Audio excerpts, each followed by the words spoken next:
Informasi selanjutnya soal respons dari Partai Keadilan Sejahtera, di mana Ketua DPP PKS Mardani Alisera merespons soal usulan pencalonan kembali Anies Baswedan di Pilgub Jakarta. Sosok Anies dinilai punya kualitas dan integritas.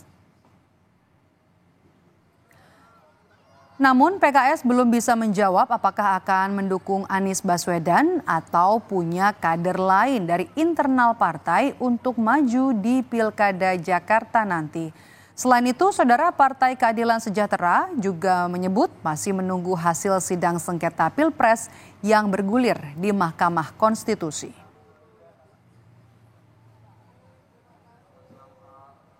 Apresiasi Nasdem yang sudah menyebut nama Mas Anies Baswedan. Tapi kita hargai proses di Mahkamah Konstitusi. Insya Allah setelah ada keputusan Mahkamah Konstitusi akan ada jalan yang jelas, tegas, dan mudah. Mas Anies Baswedan orang yang punya kapasitas, punya integritas, punya kualitas. Dimanapun insya Allah akan memberi manfaat.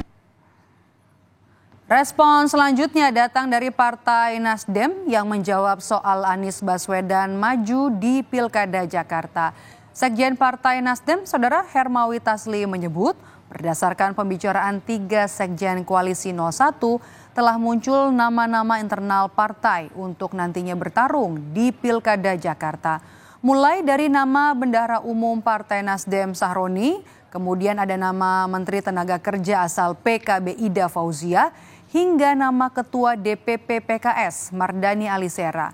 Meski begitu, Partai Nasdem masih menunggu keputusan hasil sidang sengketa Pilpres di Mahkamah Konstitusi.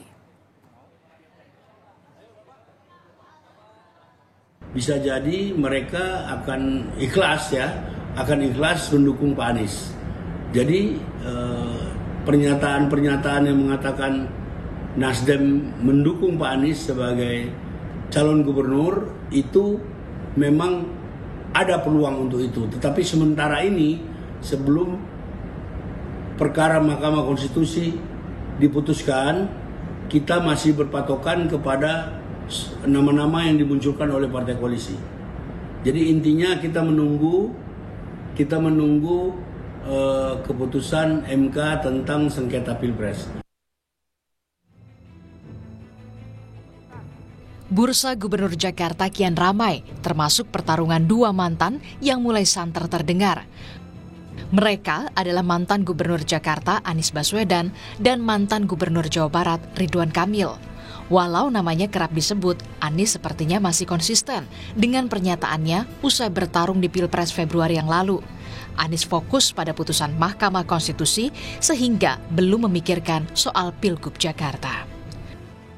Itu seperti apa itu Pak Anies komunikasinya? Kita sekarang lagi menunggu MK.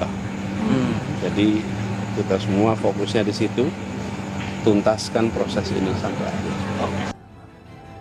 Berbeda dengan Anies, Ridwan Kamil justru mengayunkan langkah ke Jakarta 1. Golkar telah menyerahkan surat tugas sembari mencari sosok yang tepat mendampingi Ridwan Kamil.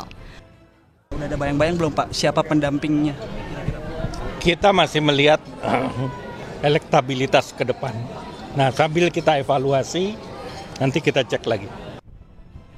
KPU sudah menetapkan jadwal pemilihan kepala daerah serentak pada 27 November 2024 mendatang, termasuk warga Jakarta yang bakal turut memilih pemimpinnya untuk 5 tahun mendatang. Tim Liputan, Kompas TV.